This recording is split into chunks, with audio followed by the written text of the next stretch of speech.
नमस्कार श्रोते हो, तुम्ही ऐकत आहात स्पर्श तुझ्या प्रीतीचा भाग 26. श्यामलीच्या लग्नाची शॉपिंग करण्यासाठी शारदा आणि अनु तिच्यासोबत आल्या होत्या. आधी त्यांनी लग्नाच्या साड्या व ड्रेसेस खरेदी केले. त्यानंतर त्या एका रेस्टॉरंटमध्ये केशवची वाट पाहत बसल्या. हा केशव अजून आला कसा नाही? त्याला कॉल करून विचार कधी येणार आहे, आम्हाला उशीर होत आहे. शारदा वैतागली होती. तो ऑन द वे आहे, आय थिंक ट्रॅफिकमध्ये फसला असेल. श्यामली त्याला भेटायला आतुर झाली होती. तू सांगितलं नाही श्यामली, तुझं आणि केशवराव यांचं लग्न कसं काय जमलं? कारण तुझ्या बोलण्यावरून तर तुमचं लव्ह मॅरेज वाटत आहे, अनुने एक्साइट होत विचारलं. तशी श्यामली गोड लाजली. आमच्या घरच्यांसाठी अरेंज मॅरेज असलं तरी केशवसाठी हे लव्ह मॅरेज म्हणता येईल. त्याचं काय आहे ना, माझ्या मैत्रिणीच्या लग्नामध्ये केशवने मला पाहिलं होतं आणि पाहता क्षणी त्याला मी आवडली होती. त्यानंतर त्याने माझी चौकशी केली आणि घरी येऊन मला लग्नाची मागणी घातली. आधी बाबा नकोच म्हणत होते, कारण आमच्यासाठी ही माणसं अनोळखी होती. पण केशव ऐकायला तयार नव्हता. त्याने थोडा वेळ मागितला. त्यानंतर आम्ही भेटायला लागलो. फक्त 15 दिवसात त्याने माझ्यावर असं इम्प्रेशन पाडलं की नाईलाजाने मलाच हो म्हणावं लागलं. बोलताना श्यामलीच्या चेहऱ्यावर लाजेची लाली होती, जी दोघींच्या नजरेतून सुटली नाही. केशव अमेरिकेमध्ये राहत असला तरी स्वभावाने खूप चांगला आहे. तो आमच्या श्यामलीला सुखात ठेवल. शारदा तिच्या डोक्यावरून हात फिरवत म्हणाली, क्या बात है साली साहेबा, तुम्ही चक्क माझी स्तुती करत आहात. माझा तर विश्वास बसत नाही. तिघींनी आवाजाच्या दिशेने पाहिलं तर समोर एक स्मार्ट आणि हँडसम मुलगा उभा होता. काय तू, किती उशीर, आम्ही केव्हाची वाट पाहत होतो, शारदा म्हणाली. त्याचं लक्ष श्यामलीच्या दिशेने गेलं तर ती गाल फुगवून बसली होती. सॉरी श्यामली, अचानक पाहुण्यांना भेटायला गावी जावं लागलं, त्यामुळे तुला भेटता आलं नाही. हवं तर मी कान पकडतो, केशव कान पकडत म्हणाला. अनुला त्याचं हसू येत होतं. तुझं नेहमीचं झालं आहे, जेव्हा पाहावं तेव्हा मला टाळत असतो. श्यामली चांगलीच चिडली होती. काहीच दिवसांचा प्रश्न आहे, त्यानंतर तुला कायमचं माझ्यासोबत राहायचं आहे. केशवची अवस्था पाहून शारदा आणि अनुला हसायला येत होतं. पुरे आता, लवकर ऑर्डर करा, आम्हाला घरी जायचं आहे. बाय द वे, ही माझी नणंद अनु आणि हा आहे केशव. शारदाने दोघांची ओळख करून दिली. नणंदवरून आठवलं, आधी तर तुम्हाला लग्नाच्या खूप साऱ्या शुभेच्छा. मी ऐकलं आहे तुम्ही शेतकरी मुलासोबत लग्न केलं आहे. मला त्या महान व्यक्तीला भेटायचं आहे, जो तुमच्यासारख्या तुफान मेलला सांभाळतो. केशव तिला चिडवण्याची एकही संधी सोडत नव्हता. तुमच्या लग्नामध्ये भेट होईल. लग्नामध्ये तुम्हा दोघांना आमच्या घरी जोडीने यायचं आहे, आधी सांगून ठेवते, शारदा म्हणाली. त्यानंतर काही वेळ त्यांच्या गप्पा रंगल्या. केशव आणि श्यामलीला एकांत मिळावा म्हणून दोघी घरी जाण्यासाठी निघाल्या. सुलोचनाबाई किचनमध्ये काम करत होत्या.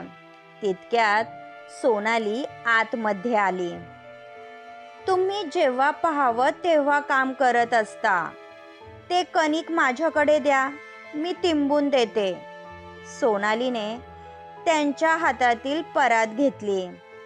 तशा सुलोचनाबाई आ वासून तिच्याकडे पाहायला लागल्या, कारण लग्नानंतर ही पहिली वेळ होती जेव्हा ती किचनमध्ये काम करायला आली होती. असू दे, कशाला त्रास करून घेते. सुलोचनाबाईंना तिची लक्षणं ठीक दिसत नव्हती. असं काय करत आहात आई? मी या घरची सून आहे, त्यामुळे मलाही माझे कर्तव्य पूर्ण करायला हवे. तुम्ही आराम करा, मी चपात्या लाटून घेते. सोनाली अगदी दुधात साखर मिसळल्यासारखी बोलत होती. त्यामुळे सुलोचनाबाईंना टेन्शन आलं होतं. शारदा आपल्या रूममध्ये निवांत पुस्तक वाचत बसली होती. शारदा आणि अनुला घरी यायला उशीर झाला होता. दोघींनी बाहेर खाल्लं असल्यामुळे त्यांना भूक नव्हती, म्हणून त्या आपापल्या रूममध्ये निघून गेल्या होत्या.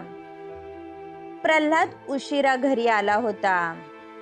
त्यावेळी शारदा फाईल वाचण्यात बिझी होती. आज उशीर झाला. शारदाची नजर अजूनही फाईलमध्ये होती. सागर सोबत बाहेर गेलो होतो म्हणून उशीर झाला. आई सांगत होती तुम्ही जेवण केलं नाही. प्रल्हादच्या बोलण्यात तिच्याविषयी असलेली काळजी स्पष्ट दिसत होती. आम्ही बाहेर खाऊन आलो होतो. श्यामलीचे लग्न आहे, त्यामुळे मला माहेरी जावं लागेल, शारदाने सांगितलं. म्हणून त्याचा चेहरा पडला, कारण या काही दिवसांमध्ये त्याला शारदाची सवय झाली होती. बहिणीचं लग्न आहे, जावं तर लागणार. प्रल्हादचा उतरलेला चेहरा तिच्या नजरेतून सुटला नव्हता. तुम्ही पण माझ्यासोबत चला ना, तेवढीच मला मदत होईल, शारदाने विचारले.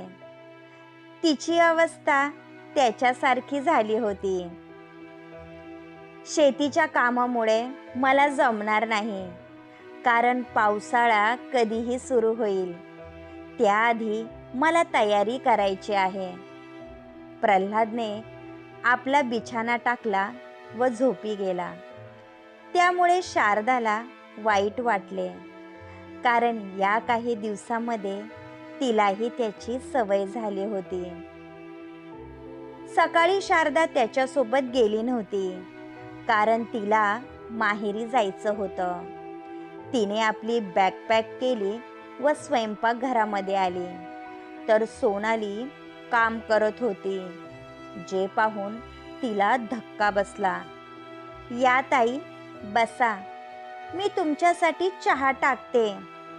सोनालीचं असं प्रेमाने वागणं शारदाला खटकत होतं, म्हणून तिने अनुकडे पाहिलं, तर तिनेही आपल्याला काही माहीत नाही या अभिवादात मान हलवली. सोनालीने तिला नाश्ता व चहा दिला. तुम्ही निवांत लग्न एन्जॉय करा, घरची काळजी अजिबात करू नका, मी सर्व मॅनेज करेल. अनु, तू सुद्धा खाऊन घे, नाहीतर कॉलेजसाठी उशीर होईल. सोनालीचं मधाळ बोल ऐकून दोघींनाही चहा गोड लागत नव्हता. शारदाची निघायची वेळ झाली होती. आधी ती सुलोचनाबाईच्या पाया पडली. येते आई, लग्नाला यायला विसरू नका. तसे बाबा आमंत्रण द्यायला येतील, शारदा म्हणाली. तू गेल्यानंतर आम्हाला घर खायला उठेल, पण बहिणीचं लग्न आहे, त्यामुळे जावं तर लागणार. मी प्रल्हादला 2 दिवस आधीच पाठवून देईल, सुलोचनाबाई तिच्या डोक्यावरून हात फिरवत म्हणाल्या. प्रल्हादला भेटल्याशिवाय तिला जाता येणार नव्हतं. त्यात तो अजूनही घरी आला नव्हता, म्हणून तिने आपली गाडी शेताच्या दिशेने वळवली. तिने आजूबाजूला पाहिलं, तर प्रल्हाद तिला कुठेच दिसत नव्हता. या, बसा वहिनी. रामा कपाळावरचा घाम पुसत तिच्या दिशेने आला.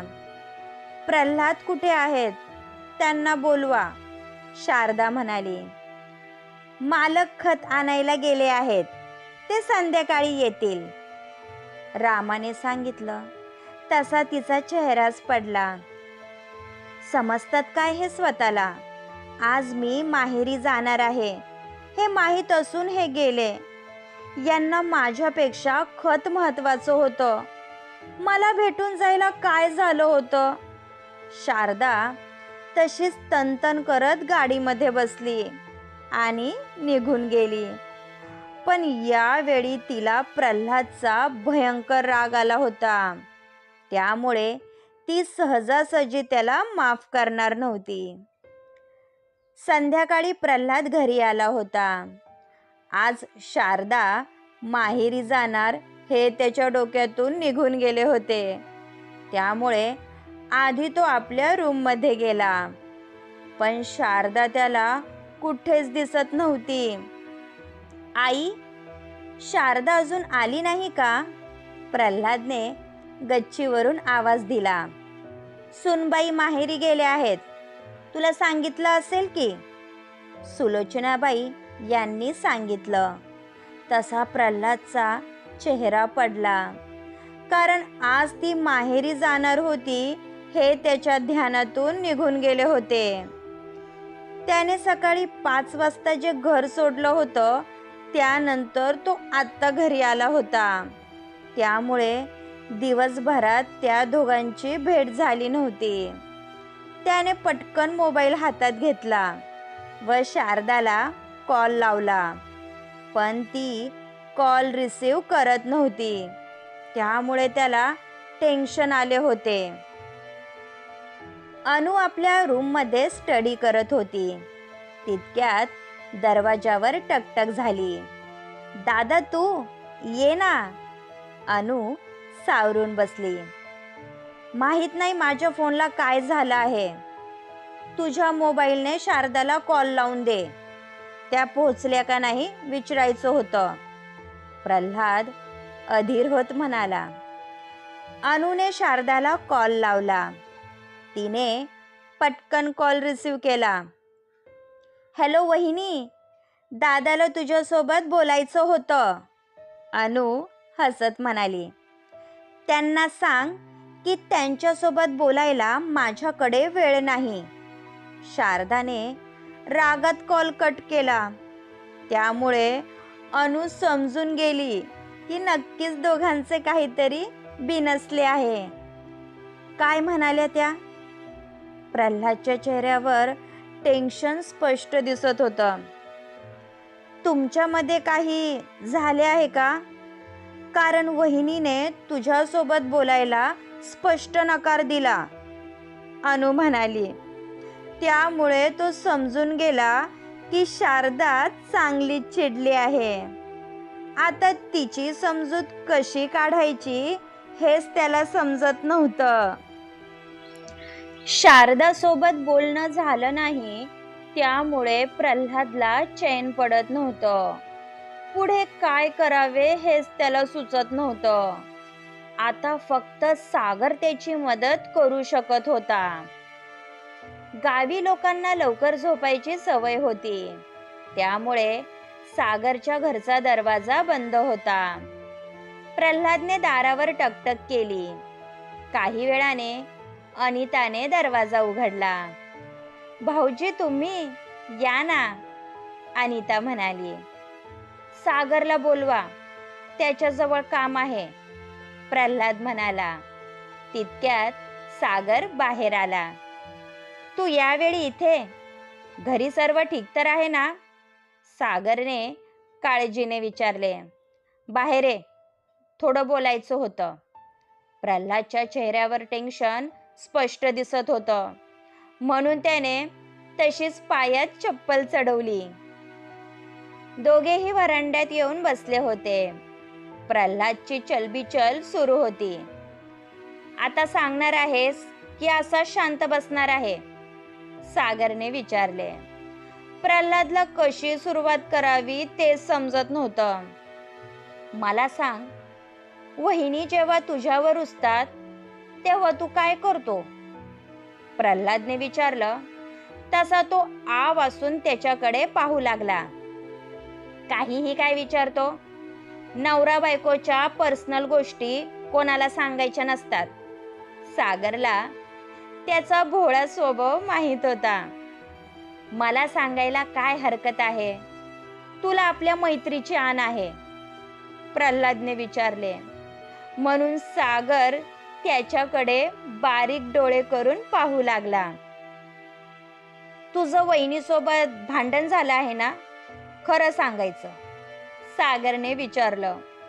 म्हणून प्रल्हादने त्याला सर्व घडला प्रकार सांगितला. तसा सागर मोठमोठ्याने हसायला लागला. असंच पाहिजे तुला. तुला हजारदा सांगितलं आहे. आता तुझं लग्न झालं आहे, त्यामुळे शेतीचा विचार थोडा बाजूला ठेव आणि वहिनीला वेळ दे. पण तू काही ऐकायचं नाव घेत नाही. मी तर म्हणतो वहिनीने तुझ्यासोबत बोलायलाच नाही पाहिजे. सागरलाही त्याचे असे वागणे आवडले नव्हते. झाली चूक. शारदाचा रुसवा घालवण्यासाठी मी काय करू तेच मला समजत नाही. तू सांग ना, वहिनीचा रुसवा तू कसा घालवतो? प्रल्हादला काही चैन पडणार नव्हते. या बायकांना अशाच असतात बघ. त्यांना छोट्या छोट्या गोष्टीवरून रुसायची सवय असते आणि त्यांची आपल्याकडून इतकीच माफक अपेक्षा असते की आपण त्यांचा रुसवा घालवावा. आता प्रत्येक नवऱ्याची पद्धत वेगवेगळी असते. आणि ता माझ्यावर चिडते तेव्हा मी तिला मिठीत घेतो आणि त्यानंतर जे होतं त्यानंतर तिचा राग चुटकी सरशी गायब होतो. बोलताना सागर चक्क लाजत होता. अरे वा, मला पण सांग की, मी पण तसंच करतो. प्रल्हादच्या बोलण्यावर हसावे की रडावे तेच त्याला समजत नव्हतं. अरे तुझ्या जिभेला काही हाड? नवरा बायकोच्या अशा खाजगी गोष्टी मित्राला पण सांगायच्या नसतात. उलट तू खुश व्हायला हवं, कारण आता खऱ्या अर्थाने तुझा प्रपंच सुरू झाला आहे. कारण जोपर्यंत नात्यामध्ये राग, रुसवा, चिडणं, मनवणं येत नाही, तोपर्यंत खऱ्या अर्थाने प्रपंचाला सुरुवात होत नाही. वहिनी तुझ्यावर चिडले आहेत, याचा अर्थ त्यांचं तुझ्यावर जीवापाड प्रेम आहे. म्हणून तू आत्ताच्या आत्ता त्यांना भेटायला जा. त्या खुश होतील. सागरच्या बोलण्यावर प्रल्हाद जसा काय हवेत गेला. शारदाचे आपल्यावर प्रेम आहे हा विचार त्याला सुखावून गेला होता. काहीतरीच काय, कोणाच्या घरी जाण्याची ही काय वेळ नाही. तिच्या घरचे काय विचार करतील? उद्या सकाळी जातो, कारण ते शेतात. प्रल्हाद पुढे काही बोलणार तसा सागर त्याच्याकडे बारीक डोळे करून पाहू लागला. तू आत्ताच्या आत्ता निघाला नाहीस तर तुला इथेच बदडून काढेल. सागर चांगला चिडला होता. मी निघतच होतो, ते आईला सांगून येतो हा. प्रल्हाद लगेच जायला निघाला. तसा सागर एकटाच मोठमोठ्याने हसायला लागला. अहो, हसताय काय? चला झोपायला. आणि भाऊजींना काय झालं होतं? घरी सर्व ठीक तर आहे ना? अनिताने काळजीने विचारलं. या प्रल्हादला कधी शहाणपणा येईल देवाला माहीत, पण वहिनीला मानलं पाहिजे. त्या स्वतः शिकलेल्या असूनही त्यांनी आपल्या प्रल्हादला समजून घेतलं. मला पक्की खात्री आहे की माझ्या मित्राच्या याच भोळ्या स्वभावाने त्यांना भुरळ पडली असणार. आता माझी चिंता मिटली. सागर आपल्या मित्रासाठी खुश होता. प्रल्हादने कारची चावी घेतली व घाईत जाण्यासाठी निघाला. तशी सोनालीची नजर त्याच्यावर पडली. यावेळी इतक्या घाईत कुठे निघाला? आईंना सांगितलं आहे ना नाहीतर त्या काळजी करतील, सोनाली म्हणाली. मी शारदाला भेटायला चाललो आहे. आईने विचारलं तर सांग, मी उद्या येतो. प्रल्हाद तसाच निघाला. तशा सोनालीच्या कपाळावर आठ्या पडल्या. प्रल्हाद तिच्यात गुंतत चालला आहे हे त्याच्या वागण्यातून दिसत होतं. क्रमश. पुढील भाग ऐकण्यासाठी आमच्या चॅनलला सबस्क्राईब करा. धन्यवाद.